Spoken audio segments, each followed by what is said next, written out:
सभी मिलकर के एक बार गायत्री मंत्र का उच्चारण करेंगे। ओम भूर्भुवः स्वः तत्सवितुर्वरेण्यं भर्गो देवस्य धीमहि धियो यो नः प्रचोदयात्। ॐ पृथक् प्रायं देवहूतयो अक्रणवता श्रवस्यानि दुष्टरा नैषे कुर्यज्ञां नावम् आरुहम् ईर्मा एव ते निविशन्त केपयः। ॐ शांति शांति शांति। उपस्थित वंदनीय मातृशक्ति, आर्यवर, भद्रपुरुषों, अभी मैंने आपके समक्ष एक मंत्र बोला। पृथक प्रायं प्रथमा देवहूतयो अक्रणवत श्रवस्यानि दुष्टरा न ये शेकुर्यज्ञां नावम आरुहम ईर्मा एव ते निविशन्त केपयः। यह मंत्र ऋग्वेद मंडल 10 सूक्त 44 का छठा मंत्र है। इस मंत्र का जो ऋषि है वह कृष्ण है और इस मंत्र का जो देवता है वह इंद्र है और इस मंत्र में जो छंद है वह पाद निश्चित जगती छंद है।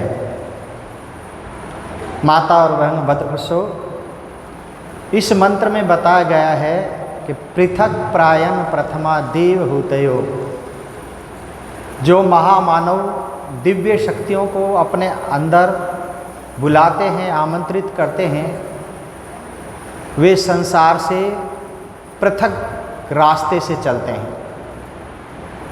इसका मतलब ये नहीं है कि उनके लिए यातायात के आने जाने के मार्ग अलग अलग हैं। मार्ग तो वही हैं, लेकिन वे संसार में कुछ ऐसे अद्भुत कार्य करते हैं जिनको साधारण व्यक्ति देख करके आश्चर्यचकित हो जाता है। और ऐसे महापुरुषों में ऐसे आश्चर्यचकित कार्य करने की शक्ति कहाँ से आती है? तो ये वेद मंत्र कहता है आरूहम यज्ञाम। इस यज्ञ रूपी नौका पर चढ़ करके ऐसे महापुरुषों के अंदर परमात्मा ऐसी शक्ति देता है कि वे महापुरुष अद्भुत कार्यों को करने में क्या हो जाते हैं? समर्थ हो जाते हैं। और जो इस यज्ञ रूपी नौका पर नहीं चढ़ते, तो ये वेद मंत्र कह रहा ते केपयः, का ऐसे कुत्सित कर्म करने वाले संसार की ईर्मा एव दलदल में और अधिक धंसते चले जाते हैं। माता और बहनों भद्रपुरुषों, आए इस मंत्र की एक एक बात पर चिंतन और मनन करें। माता और बहनों भद्रपुरुषों, वेद में मन सहित हमारी इंद्रियों को क्या कहा गया? देव कहा गया है। और इन इंद्रियों को नियंत्रण करने से ही इंसान देवत्व को प्राप्त करता है, और जब देवत्व को प्राप्त करता है तो क्या बन जाता है? देवता बन जाता है। और यदि इन इंद्रियों को नियंत्रण नहीं किया, देवत्व भाव को हमने अपने अंदर धारण नहीं किया, तो महर्षि मनु ने बहुत सुंदर लिखा। वे कहते हैं सर्वेषां इंद्रियाणां यद्यकम क्षरतीन्द्रियम तेनास्य क्षरति प्रज्ञा धृतेः पात्रादि बोधकम। इन सभी इंद्रियों में से यदि एक भी इंद्रिय विषासक्त हो जाए तो मनुष्य का विवेक, मनुष्य की बुद्धि इस प्रकार नष्ट भ्रष्ट हो जाती है जिस प्रकार फूटे हुए घड़े में से पानी चू जाता है। फिर उसमें पानी कभी भरता नहीं, वो चूता रहता है। इसी प्रकार ये इंद्रियां जब विषासक्त हो जाती है तो इंसान के विवेक को क्या कर देती है, खो देती है। और जब ये देवत्व भाव को प्राप्त करती हैं तो संसार में ऐसे व्यक्तियों के लोग क्या करते हैं, पूजा करते हैं। और जब ये विषय मार्ग का अनुसरण करती है तो यह इंद्रियां इंसान के सिर में जूते भी लगवा देती है। इसलिए इस मंत्र में बताया कि दुनिया के लोगों, तुम लोग देवत्व शक्तियों को अपने अंदर क्या करो, धारण करो। और यदि हमने देवत्व शक्तियों को अपने अंदर धारण नहीं किया, इन इंद्रियों पर हमने नियंत्रण नहीं किया, तो परिणाम क्या निकलेगा, आए आपको शास्त्रों के माध्यम से बताते हैं। महर्षि मनु को आप पढ़ना, और स्वामी दयानंद ने जितना प्रामाणिक पुरुष महर्षि मनु को माना है उतना किसी को नहीं माना। इसलिए प्रक्षिप्त श्लोकों को छोड़ करके महर्षि मनु ने मनुस्मृति को, स्वामी दयानंद ने मनुस्मृति को क्या माना है, वेदानुकूल माना है। और मनुस्मृति में प्रक्षेप भी बहुत हुए हैं, मिलावटें भी बहुत हुई हैं। उन मिलावटों को स्वामी दयानंद ने अपने समय में भी स्वीकार किया और उनको निकालने का प्रयास भी किया था। तो स्वामी दयानंद ने सत्यार्थ प्रकाश में महर्षि मनु का प्रमाण देते हुए कहा है, वे कहते हैं, इंद्रियाणाम विचरताम विशेषु पहारीसु संयम यत्नमातिष्ठेत विद्वान यन्ते वाजिनाम। कहा कि जो ये इंद्रियां हैं चित्त को विषयों में हरण करने वाली होती हैं। जो ये हमारा जो चित्त है, मेरी माता और बहनों भद्र पुरुषों, इनको विषय वासनाओं में कौन ले जाने वाली होती हैं, इंद्रियां ले जाने वाली होती है। इसलिए मनुष्य क्या करे, जिस प्रकार सारथी जो होता है, विद्वान सारथी घोड़ों को अपने वश में करता है और उन्हें शुद्ध मार्ग में ले जाता है, इसी प्रकार ये इंसान क्या कर्म करे, इन इंद्रियों को अधर्म मार्ग से हटा करके धर्म मार्ग में क्या करता रहे, प्रवृत्त करता रहे। यदि धर्म मार्ग में प्रवृत्त नहीं किया तो परिणाम पता क्या निकलेगा। आगे महर्षि दयानंद ने उसका परिणाम दिखाया और कहा, इंद्रियाणाम प्रसंगेन दोष मृच्छति संशयम सन्नियम में तु तान्यव तथा सिद्धिम नियच्छति। इंद्रियों के प्रसंग से मनुष्य निश्चित रूप से दोषों को प्राप्त करता है, बुराइयों को प्राप्त करता है। और कहा तान्यव, और उन इंद्रियों पर नियंत्रण प्राप्त करके वो सिद्धि प्राप्त करता है। तो याद रखो, उसी की संध्या, उसी की साधना, उसी की समाधि सिद्ध होती है जो इन इंद्रियों पर नियंत्रण कर लेता है। बाकी संसार में इंद्रियों का नियंत्रण किए बिना ना तो कोई संध्या कर सकता है, ना कोई साधना कर सकता है, और ना ही आध्यात्मिक जगत में प्रवेश कर सकता है। इसलिए महर्षि मनु ने आगे बहुत सुंदर लिखा, और वे कहते हैं, दुनिया के लोगों सुनो, न जातु कामा कामा न उपभोग न शाम्यति हविषा कृष्ण मर्तमेव भूया एवाभिवर्धते। कामनाओं को भोगने से कामनाएं कभी भी शांत नहीं होती, भोग भोगने से कभी भी शांत नहीं होते। वह ऐसे ही बढ़ते जाते हैं, कामनाएं ऐसे ही बढ़ती जाती हैं। जिस प्रकार आप अग्नि पर घृत डालिए, घी डालिए, तो अग्नि की ज्वाला क्या करेगी, और ज़्यादा बढ़ेगी। इसी प्रकार जो मनुष्य इन इंद्रियों के विषय भोगों में फंस जाता है, फिर वह संसार की दलदल से जल्दी से नहीं निकलता। दलदल ऐसी होती है, उससे निकलने का जितना प्रयास करे, जोर लगाए, उतना ही उस दलदल में इंसान फंसता जाता है।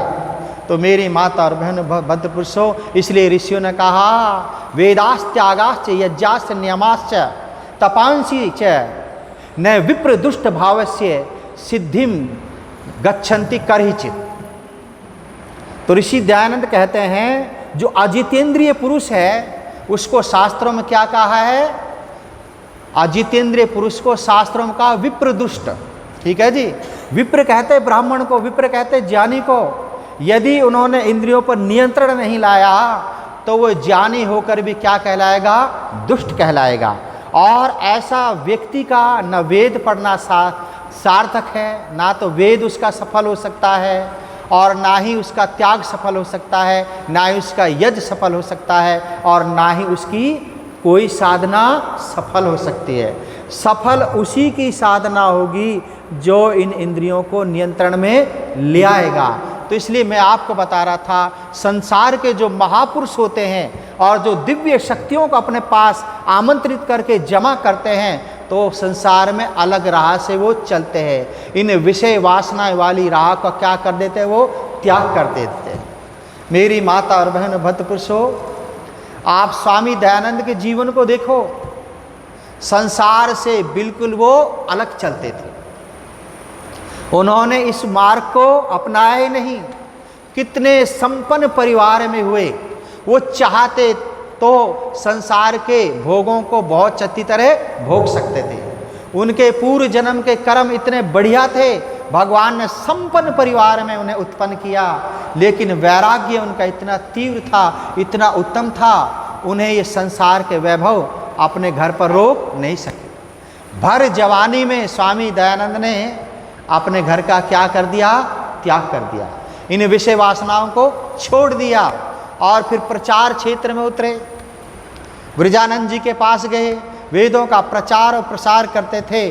और महर्षि देव दयानंद महाराज ब्रह्मचर्य पर बहुत बोला करते थे। जब कलकत्ता में ब्रह्मचर्य पर, संयम पर वो प्रवचन दे रहे थे, उनके एक शिष्य अश्विनी कुमार दत्त ने स्वामी जी एक प्रश्न किया, महाराज मैं आपके श्री चरणों में नतमस्त होकर विनीत भाव से आपसे कुछ पूछना चाहता हूँ। तो स्वामी देव दयानंद कहा, बताओ बेटा तू क्या पूछना चाहते हो। महाराज एक बात बताइए, आपके मन में कभी काम विकार उठा है या नहीं उठा। मैं इस बात को तो स्वीकार करता हूँ, इंसान के मन में काम वासना उत्पन्न हो और उसे वह अपने विचार से, ज्ञान अग्नि से शांत कर दे, इस बात को तो मैं स्वीकार करता हूँ। लेकिन ऋषिवर आप ये बताइए कि आपके मन में कभी ऐसा मन में विकार उत्पन्न हुआ या नहीं हुआ। मेरी माता और बहन भक्त पुरुषों, मेरे स्वामी देवदानंद ने कुछ समय के लिए नेत्र बंद किए, ध्यान किया और बिल्कुल सरल शब्दों में उत्तर दिया, अश्विनी दत्त मुझे एक स्मरण नहीं है कभी मेरा मन काम वासनाओं में इधर उधर भागा हो। अब अश्विनी दत्त पूछते हैं, महाराज ये कैसे संभव है। तो मेरे देव दयानंद उत्तर देते हैं, मेरे पास संसार के इतने महान कार्य हैं, मेरे मन को उनसे ही फुर्सत नहीं है, मेरे मन को उनसे ही अवकाश नहीं है। हे अश्विनी दत्त बताइए औषधि की किसको आवश्यकता होती है।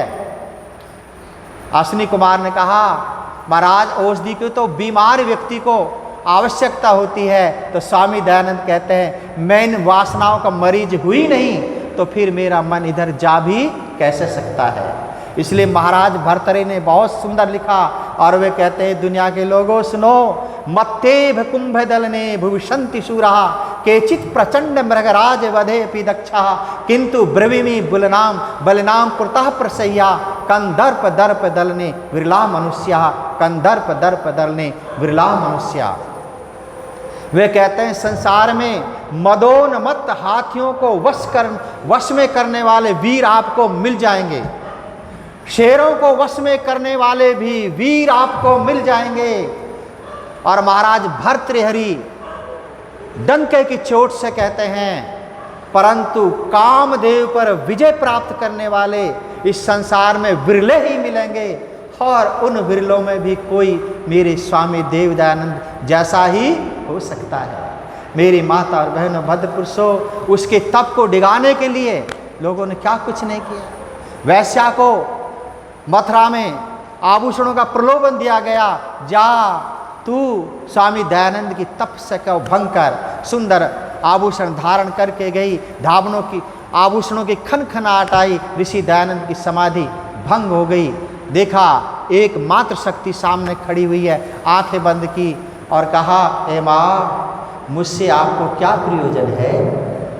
मेरी माता और बहनों भक्त पुरुषों, जैसे माँ शब्द उस वैश्या ने सुना तो वह वैश्या फूट फूट करके रोने लगी।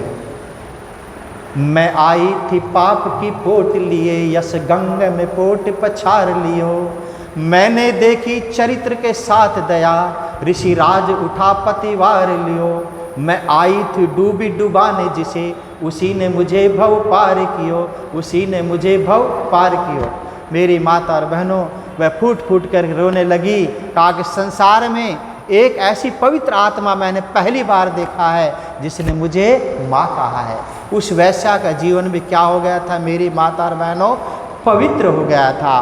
तो ये वेद मंत्र कह रहा है संसार के लोगों, दिव्य जो पुरुष होते हैं संसार की विषय वासना वाली राह को छोड़ देते हैं और वो त्याग की राह पर चलते हैं।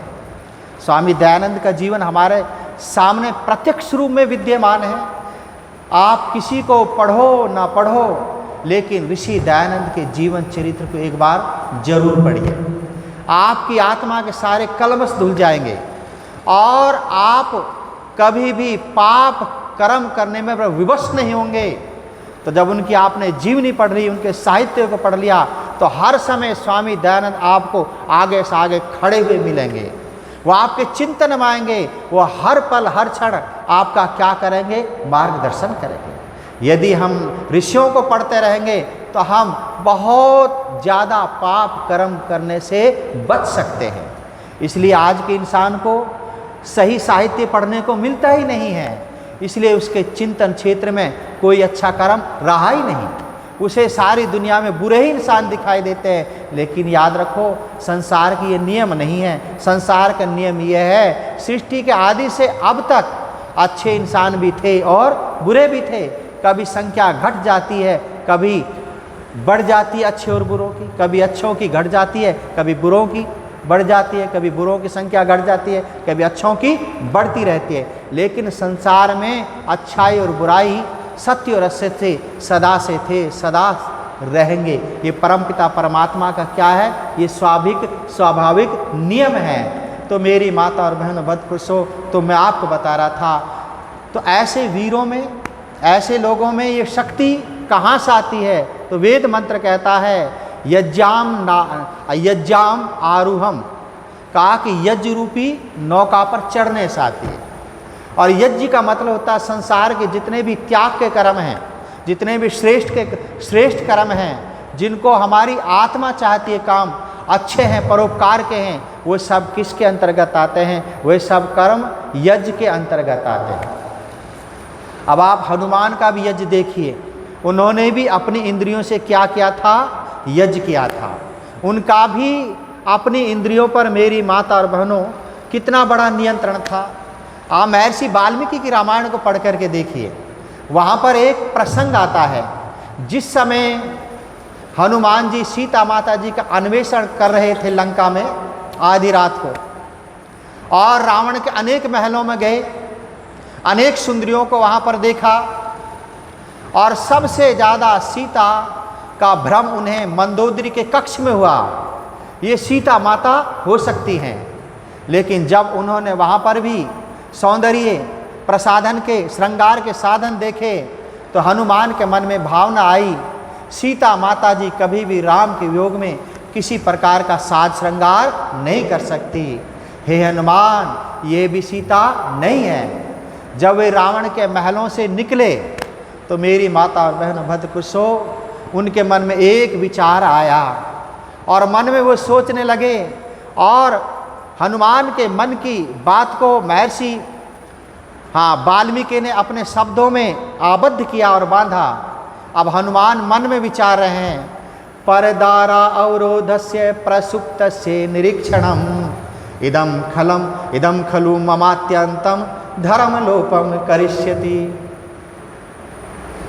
हनुमान कह रहे हैं, हे हनुमान, तूने रावण की अनेक स्त्रियों को अस्त व्यस्त वस्त्रों में देखा है, इसलिए तुझ से ये पाप कर्म हो गया है। तूने तो बड़ा पाप कर्म कर दिया।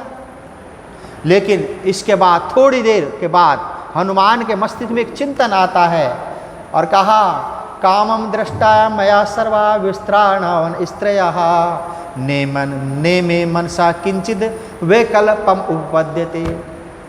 हे हनुमान, बेशक से तूने रावण की स्त्रियों को अस्त वस्त वस्त्रों में देखा है, लेकिन तूने सभी माताओं को सीता माता की दृष्टि से देखा है, और तेरे मन में किसी भी प्रकार का विकार, किसी भी प्रकार की बुराई नहीं है। तो मेरी माता और बहनों बदपुरुषों, यह संसार से अलग चलने की राह। तो हमारे समक्ष महापुरुषों के जीवन हैं, और इन महापुरुषों के जीवन को हमें अपनाना चाहिए, इनसे हमें शिक्षा लेनी चाहिए। आज हमारे देश में हनुमान की पूजा बहुत होती है, लेकिन हनुमान की पूजा का लोगों ने रहस्य ही नहीं समझा। हनुमान की पूजा का मतलब पता क्या होता है? हनुमान की पूजा का मतलब होता है जिस प्रकार हनुमान के जीवन में संयमता, ब्रह्मचर्य का पालन था, इसी प्रकार मेरे देश के नौजवान और युवतियों में ये भावना आए, तब जाकर के हनुमान की पूजा क्या होगी? सार्थक होगी।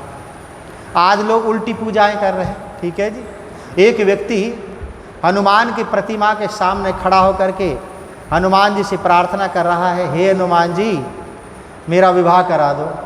मैंने कहा बिल्कुल उल्टी प्रार्थना।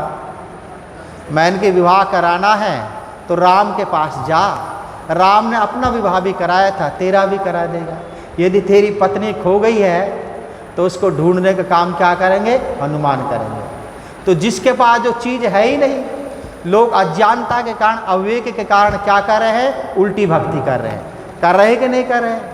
तो आर्य समाज क्या कहता है? आर्य समाज वह कहता है जिसके पास जो है उससे आप वह मांगोगे तो आपको वही तो मिलेगा। जड़ वस्तु से आप मांगोगे तो आपके अंदर जड़ धर्म आएगा। चेतन वस्तु से आप मांगोगे तो आपकी आत्मा में क्या आएगी? चेतना आएगी। तो आज सारा संसार जड़ वस्तु की पूजा में लगा हुआ है, जड़ का धर्म आपकी आत्मा में आएगा। इसलिए लोग 99% परमपिता परमात्मा की भक्ति से क्या है? दूर है। तो इसलिए मेरी माता और बहन भद्रपुरुषों, तो मैं आपको बता रहा था पृथक प्रायण प्रथमा देव हुतयो अश्राणी दुष्ट रहा। तो इस संसार में ऐसे ऐसे अद्भुत कार्य करते हैं कि लोग आश्चर्यचकित हो जाते हैं। स्वामी दयानंद के जीवन को देखो, उनकी दिनचर्या को देखो। पता है स्वामी दयानंद जी कितने बजे उठते थे? स्वामी दयानंद जी रोजाना 2:30 बजे उठते थे। कितने बजे? 2:30 बजे। और उठ करके वो दूर जंगल में जाते थे, ठीक है जी, और कई मील भ्रमण करते थे। और उनकी गति इतनी तेज होती थी, जब स्वामी श्रद्धानंद जी ने उनको देखा कि स्वामी जी क्या करते हैं, जाकर के उनकी परीक्षा ली, तो अपनी जीवनी में लिखते हैं स्वामी श्रद्धानंद जी कल्याण मार्ग के पथिक में, मैं दौड़ता था, स्वामी दयानंद चलते थे, फिर भी मैं उनसे पीछे रहता था। एक तो योगी थे, योगी की जो चाल है वो बड़ी तीव्र होती है, ठीक है जी।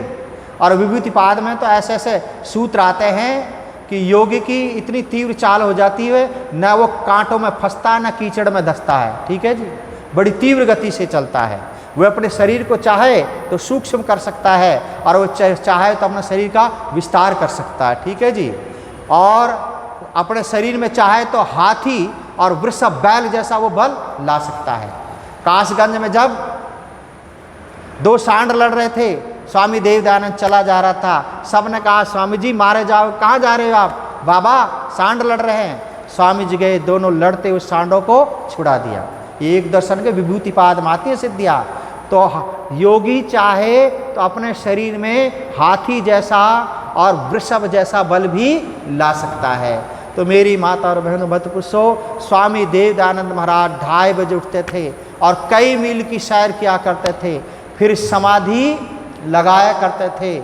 और कमाल की बात तो यह है, सारे देश से उस समय जो पत्र आते थे उनका जवाब भी देते थे, और रोजाना वेद जैसा भाष्य जो बहुत ही द्रुह कार्य है, और वेद मंत्रों का अर्थ भी रोजाना 50 से 100 मंत्रों का अर्थ रोजाना लिखा करते थे। कितने? 50 से 100। और आर्य समाज के बहुत बड़े विद्वान हुए हैं, युधिष्ठिर मीमांसक जी। उन्होंने स्वामी दयानंद के साहित्य का जब आकलन किया कि स्वामी दयानंद ने कितना साहित्य लिखा, वे कहते हैं स्वामी दयानंद की सारी सामग्री 20,000 प्लस के पृष्ठों में बैठती है। याद रखना, इतना उन्होंने हमें साहित्य भी दिया। और फिर सारे देश के लोगों से शास्त्रार्थ करना, ठीक है जी, और प्रवचन देना, और हर समय उनके सर पर मृत्यु मंडराती रहती थी। याद रखना कि जो व्यक्ति असत्य का खंडन करता है, ठीक है जी, सत्य का मंडन करता है। और ऐसे समय में स्वामी दयानंद ने वेदों का प्रचार और प्रसार किया था जब बहुत ही अंधकार का युग था, ठीक है। और उसको जहाँ भी स्वामी दयानंद जाते थे तो सब पता क्या कहते थे, कोलाहल स्वामी आ गए। कौन आ गए? कोलाहल। जहाँ जाता वही कोलाहल मच जाता, जहाँ जाता वही कोलाहल मच जाता, ठीक है जी। इधर वैष्णव मत वाले क्या, शांकर मत वाले क्या, जिसका भी प्रचार उन्होंने किया, जब शांकर मत वालों का प्रचार किया तो सारे लोग शंकर को मानने लगे, जब वैष्णव मत का प्रचार किया तो सारे लोग विष्णु को मानने लगे, ठीक है जी। और जब इनका खंडन किया तो लोगों ने जो रुद्राक्ष की मालाएं थे गधा को पहनानी प्रारंभ कर दिया। याद रखना, जब स्वामी दयानंद ने जब शुद्ध वेदों का प्रचार किया तो लोग उधर आने लगे। तो मेरी माता और बहनों, भक्त पुरुषों, ये शक्ति इंसान के पास आती कहाँ से है? तो याद रखो, ये शक्ति आती है संयम से, ये शक्ति आती है ब्रह्मचर्य की साधना से। और जिस इंसान ने ब्रह्मचर्य की साधना कर ली, योग कर लिया, तप कर लिया, तभी तो स्वामी दयानंद ने काशी में इतने विद्वानों को एक साथ परास्त किया था। जब आप काशी शास्त्रार्थ को पढ़ोगे तो 31 विद्वानों की एक लिस्ट है, ठीक है। और स्वामी दयानंद के पक्ष में 2 विद्वान थे पौराणिक, जिन्होंने स्वामी दयानंद ने अपने प्रभाव से अपने पक्ष में कर लिया था। एक का नाम था ज्योति स्वरूप और दूसरा का नाम था पंडित जवाहर दास। स्वामी दयानंद ने कहा ये मेरे पक्ष में मेरे साथ बैठेंगे, लेकिन उस समय जो ईश्वर नारायण सिंह राजा था काशी का, नरेश, वो पक्षपाती था, ठीक है जी। उसमें बाल शास्त्री थे, माधवानंद थे, तारणचंद न्यायिक थे, ये बड़े विद्वान थे। और जो रघुनाथ कोतवाल था वो था मूर्ति पूजक, था घोर पौराणिक, लेकिन था न्यायकारी, ठीक है जी। उन्होंने ऐसी व्यवस्था की काशी शास्त्रार्थ में और राजा से कहा कि हे राजन, स्वामी दयानंद से जो भी शास्त्रार्थ करना आएगा एक बार में एक ही ब्राह्मण बोलेगा, दूसरा नहीं बोलेगा। ऐसी व्यवस्था की थी। लेकिन काशी जो नरेश था वो पक्षपातपूर्ण रवैया था उनका। वो ये चाहते थे कि हमारी जीत हो, ठीक है जी, पौराणिक की जीत हो, इस स्वामी दयानंद की जीत ना हो। जो परंपरा से हजारों साल से मूर्ति पूजा चली आ रही है वो उसी की जीत हो, इसकी जीत ना हो। पक्षपात किया। और जो स्वामी दयानंद के पक्ष के 2 विद्वान थे, ज्योति स्वरूप और जवाहर दास जी, उनको इशारा करके बाहर बुला लिया कि आप यहाँ पर बैठिए, आप भी मूर्ति पूजा को मानने वाले, हम भी, इसलिए स्वामी दयानंद हमारे शत्रु है और शत्रु पर छल बल से जैसे भी विजय हो वैसे विजय प्राप्त करनी चाहिए। स्वामी दयानंद इसका विरोध भी किया। स्वामी दयानंद कहा कोई बात नहीं, मेरे से शास्त्रार्थ करो। तो मेरी माता और बहनों, भक्त पुरुषों, शास्त्रार्थ हुआ। सबसे पहले ताराचंद न्यायिक आए। स्वामी दयानंद कहा आप वेदों को प्रमाण मानते हैं? तो ताराचरण न्याय कहता हाँ, हम वर्ण धर्म को मानते हैं, वर्ण धर्म आश्रमी सभी वेदों को मानते हैं, इसलिए हम भी वेदों को प्रमाण मानते हैं। तो स्वामी दयानंद सबसे पहले पूछा बताओ चारों वेदों में कौन सा ऐसा मंत्र है जिसमें मूर्ति पूजा का विधान हो। और वे कहते हैं स्वामी जी आपकी एक मुसीबत है, आप केवल वेदों को ही प्रमाण मानते हैं और ग्रंथों को तो मानते नहीं। स्वामी दयानंद कहा मैं वेदों को स्वतः प्रमाण मानता हूँ, इसलिए आज वेदों पर ही चर्चा होगी। उन्होंने कोई भी मंत्र वेदों में से ऐसा नहीं निकाला जिसमें मूर्ति पूजा का विधान हो। तो ताराचरण ने कहा स्वामी जी एक बात बताइए आप, क्या वेदों में प्रतिमा शब्द नहीं है? तो स्वामी जी कहते हैं हाँ वेदों में प्रतिमा शब्द तो है, लेकिन उसका ये मतलब नहीं है कि प्रतिमा की पूजा करो। तो वहाँ पर स्वामी देव दयानंद महाराज ने यजुर्वेद के 32वें अध्याय का 3रा मंत्र बोला और कहा न तस्य प्रतिमास्ति यस्य नाम महद्यसः। उस परमपिता परमात्मा की कोई मूर्त नहीं है, वो महान यश वाला है, उसी की उपासना का क्या है वर्णन है। तो वहाँ पर ताराचरण क्या हो गए? शांत हो गए। उसके बाद बाल शास्त्री जो दक्षिण के बहुत बड़े विद्वान थे, काशी में रहते थे, वो स्वामी दयानंद के समक्ष आए। तो स्वामी दयानंद ने उनसे पूछा आप वेदों को मानते हो? उन्होंने कहा हाँ जी मानते हैं। तो स्वामी दयानंद ने कहा आप बताओ कि धर्म के क्या लक्षण होते हैं? ठीक है जी, वो धर्म के लक्षण ताराचरण न्याय नहीं बता सका। विशुद्धानंद विशुद्धानंद से धर्म के लक्षण बताए। उन्होंने कहा कि जितने भी वेद में प्रतिपादित कर्तव्य हैं उनका पालन करना धर्म है। तो स्वामी दयानंद ने कहा ये तो आप अपना बताए हुआ वाक्य कह रहे हो, आप मुझे प्रमाण दो, धर्म के क्या लक्षण हैं? वो नहीं बता सका। तो मेरी माता और बहनों भक्तपुरुषों, बीच में बिना बोले फिर बाल शास्त्री जो बहुत बड़ा विद्वान था, जिसकी विद्वता स्वामी दयानंद स्वीकार की है, वह बोल पड़ा, मैंने पूरा मनुशास्त्र पढ़ा है, मैं बता सकता हूँ। उन्होंने कहा आप अधर्म के बताइए। ठीक है जी। अब स्वामी दयानंद की बुद्धि बड़ी तेज थी। अब उसको ये नहीं सूझा कि जो धर्म के लक्षण है उनसे उल्टे अधर्म के लक्षण होते हैं। तो स्वामी दयानंद ने वहाँ पर श्लोक बोला, धृति क्षमा दमो अस्तम शौचम इंद्रिय निग्रह धीर विद्या सत्यम क्रोधो 10 कम धर्म लक्षणम। वहाँ पर ये उसको भी परास्त किया, फिर और भी परास्त हुए, जितने भी आए सबको स्वामी दयानंद क्या किया, परास्त किया। फिर अंत में जो एक वृद्ध सन्यासी विशुद्धानंद थे, माधवानंद आदि थे, उन्होंने कहा कि देखो इसमें प्राण शब्द आया है और 10 दिन तक यज्ञ करके फिर पुराणों की कथा करनी चाहिए। देखो ये बाँच करके देखो। और रात शाम हो गया था, अंधेरा हो गया था, लालटेन भी उन्होंने छल कपट करने के लिए ऐसी वहाँ पर मंगा रखी थी जिसमें प्रकाश बहुत कम था। तो स्वामी दयानंद कुछ पल लिए वहाँ पर उसको बाँचने लगा कि किस ग्रंथ का प्रमाण है। तो उन्होंने कहा, ये प्रमाण पढ़ रहे थे, उन्होंने कहा कि स्वामी जी आप हार गए, आप कोई प्रमाण नहीं दे सके, ये है और वह है। और विशुद्धानंद ने और सारे लोगों ने छल कपट करके क्या बजा दी, तालियां बजा दी। और काशी नरेश भी उनके पक्ष में हो गया, चलो स्वामी दयानंद की हार हो गई, स्वामी दयानंद की हार हो गई, हार हो गई। सारी काशी में तहलका मच गया। लेकिन जो वहाँ पर बैठे हुए विद्वान थे, पत्रकार थे, सुबह पत्रकार सभी पत्रिकाओं में निकलता है, स्वामी दयानंद ने सारे काशी के ब्राह्मणों को जीत लिया, छल करके भी वे स्वामी देव दयानंद महाराज को हरा ना सके। याद रखना, एक एक विद्वान ऐसा था। उस समय विद्वानों की कमी नहीं थी काशी नगरी में, और काशी नगरी में जाकर के उनको ललकारना और शास्त्रार्थ के लिए क्या करना, मजबूर करना।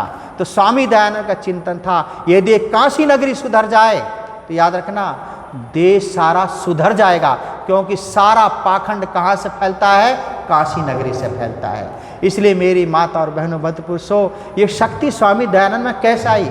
सारे संसार को स्वामी दयानंद ने अकेला ही हरा दिया था। उसके पास 2 ही तो शक्ति थी, एक ब्रह्मचर्य की शक्ति और एक योग की शक्ति। याद रखना, जिसके पास ये 2 शक्ति आ जाए वो सारे संसार को अकेला ही क्या कर सकता है, हिला सकता है। इसलिए इस वेद मंत्र में बताए, दुनिया के लोगों तुम त्याग की राह चलो। ठीक है जी, तुम यदि संयम रूपी पथ पर चलोगे तो तुम्हारी भक्ति भी सिद्ध होगी, तुम्हारी साधना भी सिद्ध होगी, तुम्हारी सारी सिद्धियां सिद्ध होंगी। और यदि तुम इस राह पर नहीं चले, त्याग की राह पर नहीं चले, परमपिता परमेश्वर ने इस मनुष्य को, मेरी माता और बहनों, पता है क्या बताया है? शक्ति का पुंज बताया है। जब हम गुरुकुल में पढ़ते थे,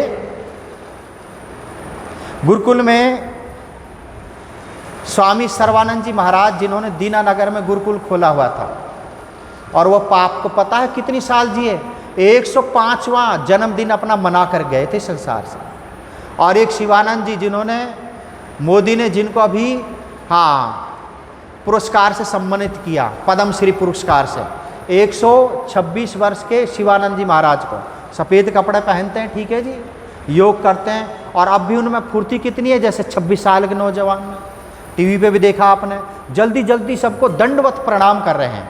ठीक है, तो हमारे गुरुकुल में जब हम पढ़ते थे तो स्वामी सर्वानंद जी आए, तो उन्होंने ब्रह्मचारियों से, मेरी माता और बहनों, एक ही प्रश्न किया और उसको मैं कभी भूलता ही नहीं। उन्होंने कहा कि ब्रह्मचारियों बताओ, सारे गुण किसमें समा जाते हैं?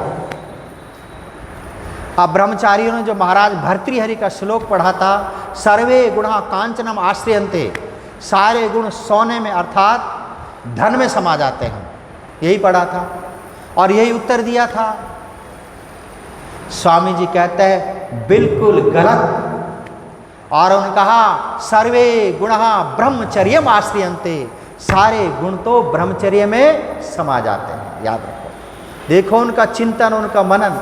99 वर्ष की आयु तक तो हमने उनको स्वयं कपड़े धोते हुए देखा। याद रखो, तो इसलिए जितने भी आर्य समाज के सन्यासी हुए हैं, सारे वीतरागी हुए हैं, त्यागी हुए हैं, बलिदानी हुए हैं। बड़े से बड़े ज्ञानी हुए हैं, लेकिन दुर्भाग्य हमारी आर्य जाति का यह है कि हमने कभी भी अपने सन्यासियों को, कभी भी अपने विद्वानों को पढ़ा ही नहीं है। तो मेरी माता और बहन भद्रपुरुषों, तो ये मंत्र कह रहा है कि दुनिया के लोगों, संसार से अलग रास्ते से चलो। जब तक हम अलग रास्ते से चलते थे तो संसार में कोई भी अपने सिद्धांतों से हमें डिगा नहीं सकता। इसलिए ये जो प्रचार और प्रसार का वास्तव में कार्य है, तो ये तो बड़े वीतरागियों का है, बड़े त्यागियों का है। इसलिए एक सन्यासी हैं आर्य समाज के बहुत बड़े, वे कहते हैं गृहस्थी यदि आर्य समाज का प्रचार करेगा घूम घूम कर, या तो गृहस्थ को बिगाड़ा गया या आर्य समाज को प्रचार को बिगाड़ेगा, दो में से एक को जरूर बिगाड़ेगा।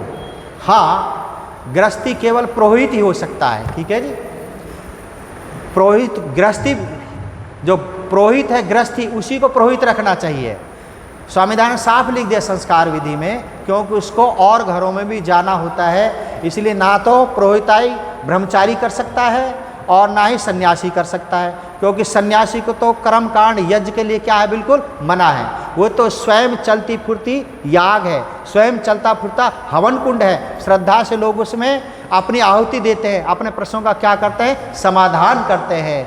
तो इसलिए गृहस्थी यदि घूम घूम कर प्रचार करेगा, कहीं थोड़ी दक्षिणा कम मिल गई, क्योंकि उसका काम चलना नहीं, क्योंकि बच्चे भी पालना है, तो वहाँ पर वो मांगेगा तो त्यागी नहीं रहेगा। त्यागी नहीं रहेगा तो फिर आर्य समाज के प्रचार और प्रसार में क्या पड़ती है, विघ्न बाधा पड़ती है। जब तक आर्य समाज के प्रचार में सन्यासी थे तो आर्य समाज का प्रचार दिन दुगना रात चौगुनी उन्नति को प्राप्त हुआ।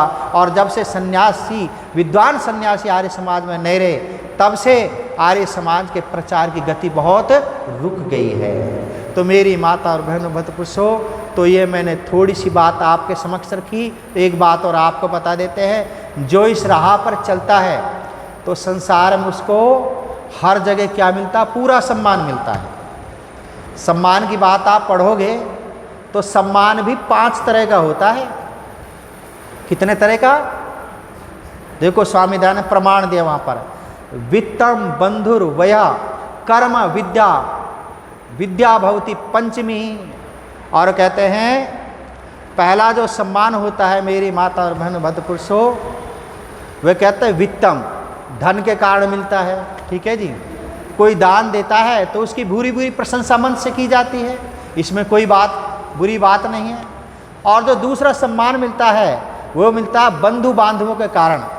किसी ने अच्छे खानदान में जन्म लिया है, मानो कोई भगत सिंह के परिवार का आ जाए, स्वामी दयानंद का परिवार का आ जाए, तो हमारे अंदर उनके प्रति क्या होती है, श्रद्धा होती है। और हम एक अच्छे परिवार में पैदा हुआ के क्या करते हैं, सम्मान करते हैं। वे कहते हैं वित्तम बंधु, अच्छे बंधु बांधवों में, वह लंबी उम्र के कारण सम्मान मिलता है। बुजुर्ग है, 60-70 साल का हो गया, बेटे इसके पैर छू, इसका क्या ले, आशीर्वाद ले। वित्तम बंधुर वया। और फिर कर्म, शुभ कर्म करने वालों का समाज में क्या होता है, सम्मान होता है। और कहा विद्या भवती पंचमी, और जो सबसे उत्तम सम्मान होता है वह होता है विद्या वाले का।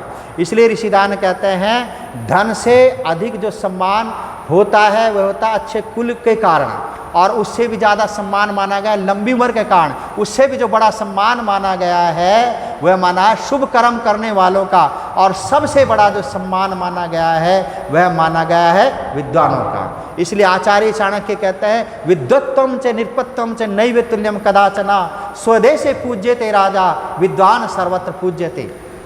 विद्वान की और धनवान की कभी तुलना नहीं हो सकती, क्योंकि धनवान और राजा तो अपने देश में ही पूजे जाते हैं, और विद्वान जहाँ चला जाएगा सर्वत्र उसका मान और सम्मान होगा।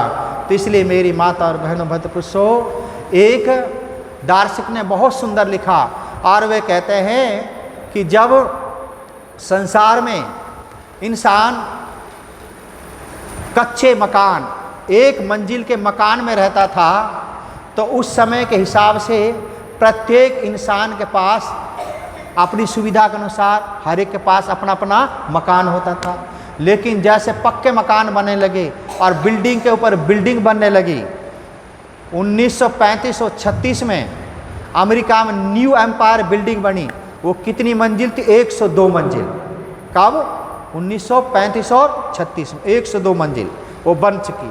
वो कहता है जैसे जैसे बिल्डिंगों की संख्या बढ़ने लगी वैसे वैसे बेघर लोगों की संख्या भी बढ़ने लगी। कितने लोग फुटपाथों पर आ गए।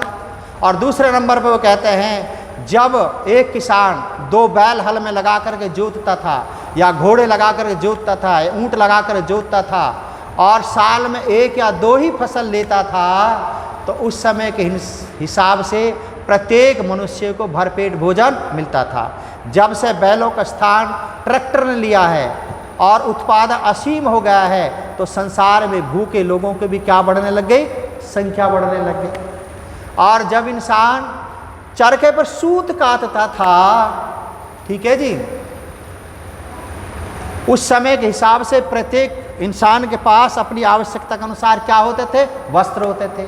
अब जब चरखे का स्थान मशीनों ने ले लिया और हजारों बुनकर के स्थान पर एक ही मशीन कपड़ा बुनने लगी तो संसार में नंगे लोगों की भी क्या बढ़ने लगी, संख्या बढ़ने लगी। इंसान की, मेरी माता और बहनों, इच्छाओं की कभी भी पूर्ति नहीं हो सकती।